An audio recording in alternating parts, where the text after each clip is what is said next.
Vamos a conversar con Julio Espinosa, él es abogado penalista, para que nos explique en detalle cuál es el delito o los delitos en los que habrían incurrido este grupo de congresistas. Doctor, bienvenido. ¿Qué tal, Valeria? Encantado.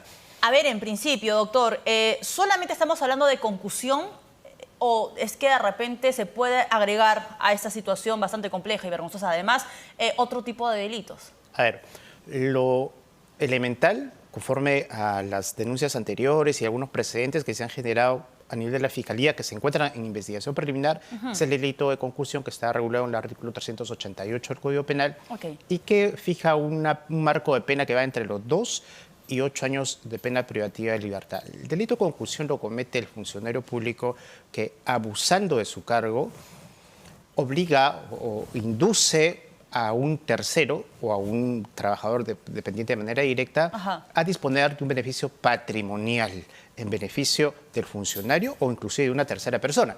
Entonces, los elementos del delito indicado, concusión, están claramente manifestados, por lo menos indiciariamente, en los casos que se han presentado recurrentemente en los últimos meses. Sin embargo, es posible también establecer la posible, digamos, concurrencia a otros delitos, como por ejemplo el delito de enriquecimiento ilícito, si es que se percibe, si es que se establece, hablando siempre de condicional, según las investigaciones que se generen, que ese dinero que ha sido percibido de manera indebida por el funcionario, en este caso el congresista, ha ido a incrementar indebidamente y le ha generado un desbalance patrimonial producto de este ingreso que puede haberse producido no en meses, sino inclusive hasta en años.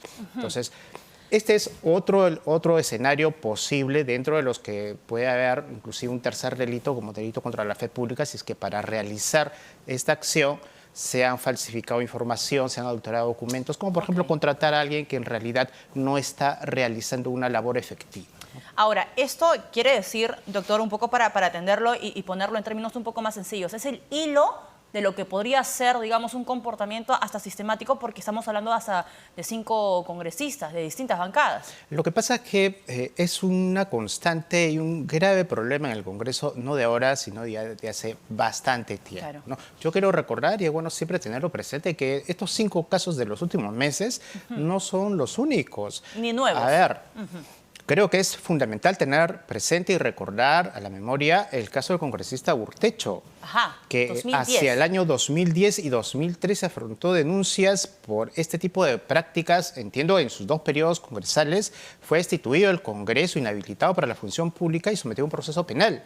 Pero lamentablemente, por diversas circunstancias que, digamos, las autoridades tendrán que explicar, hasta el día de hoy ese caso no ha merecido sentencia, ni absolutoria ni condenatoria. No se sabe cuál es el resultado que la justicia penal ha dado a ese caso. Es decir, nos hemos demorado, la justicia se ha demorado 13 años y no tiene sentencia el caso del congresista. Hasta el momento no existe sentencia. Ustedes pueden verificar que inclusive en el sistema de difusión de las audiencias del Poder Judicial, al día de hoy se realiza el juicio oral, recién se está realizando la etapa de juzgamiento, y los testigos que eran en su momento trabajadores, funcionarios, los asesores que han sido perjudicados por este tipo de prácticas, están yendo a declarar como testigos. Pero lo que llama la atención, y hay que de alguna manera poner énfasis en esto, en la necesidad de que el sistema de justicia dé respuestas a estos casos, porque al no haberlas, existiendo un marco normativo, existiendo normas que dicen claramente que este tipo de prácticas constituyen ilícitos, las conductas se siguen repitiendo y sucediendo como estaba ocurriendo hasta la actualidad. Doctor, quiero apelar a su memoria y no sé si de repente usted tiene la data.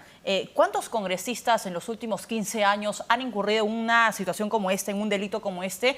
Y si es que hay al menos una sentencia de algún congresista que nos ha demostrado al sistema de justicia, ok, hemos funcionado al menos en este caso. Bueno, con seguridad, por recorte de sueldos a trabajadores no existe ninguna sentencia. El único caso emblemático era el caso del señor, o es el caso del señor Urtecho, y la Fiscalía en estos casos de los últimos meses de estas congresistas ha iniciado diligencias preliminares, pero sobre la base de los precedentes, las diligencias preliminares que hace la Fiscalía deberían realizarse también de manera rápida, porque hay suficientes datos y evidencias, testigos, sobre todo los denunciantes, que son los propios trabajadores que están comunicando no solamente a través de reportes periodísticos, sino de sus propios testimonios, cómo han venido sucediendo estos hechos. Doctor, si ha demorado el caso del congresista que usted ha mencionado 13 años, ¿puede demorar también a un tiempo similar, aproximadamente 10 años, la situación de Heidi Juárez, de Magali Ruiz, de Rocío Torres, de María Cordero, de Katy Ugarte, y mientras tanto, ¿ellas pueden seguir despachando del Congreso? Bueno, eso ya depende del procedimiento parlamentario que en su momento pueda llevar adelante... Comisión ética. Así es, Okay. la Comisión de Ética que establezca si impone una sanción correspondiente, la suspensión, y si es que luego del procedimiento de investigación preliminar que hace la Fiscalía pide el desafuero de los congresistas que están investigados por estos presuntos delitos, caso en el cual el Congreso podría desaforarlos y finalmente dejarlos fuera del cargo hasta que se resuelva su situación. Pero el tema no pasa solamente por los temas de control penal o la aplicación de la ley penal. Ya tantos casos recurrentes hacen y marcan la necesidad de establecer o de que se piense en el país en un sistema preventivo de control para que este tipo de conductas no se suceda. Los asesores no tienen por qué ser del congresista como una suerte de propiedad, tienen que ser asesores institucionales del Congreso. Y además no entendemos por qué un congresista tiene 7 asesores de confianza, como se les denomina, sin ningún tipo de filtro de control, menos aún de capacitación acerca de su perfil. A ver, que en términos sencillos es elegirlos a dedo. Así es. Ajá. Solamente a quien cargó las pancartas, pegó los afiches o manejó el bus o el carro durante la campaña, ese va como asesor. Y eso no se puede permitir en una institución tan desprestigiada, pero que finalmente le pertenece o representa a todo el todos país. los peruanos. Ahora, doctor, para cerrar, ya no tienen ellos inmunidad parlamentaria. ¿Qué tanto va a ayudar, digamos, este factor en la ecuación para hacer que este proceso sea lo más pronto posible? Sacarlos del Congreso y que entren, pues, aquellas personas que han estado debajo de ellos en la lista de elección.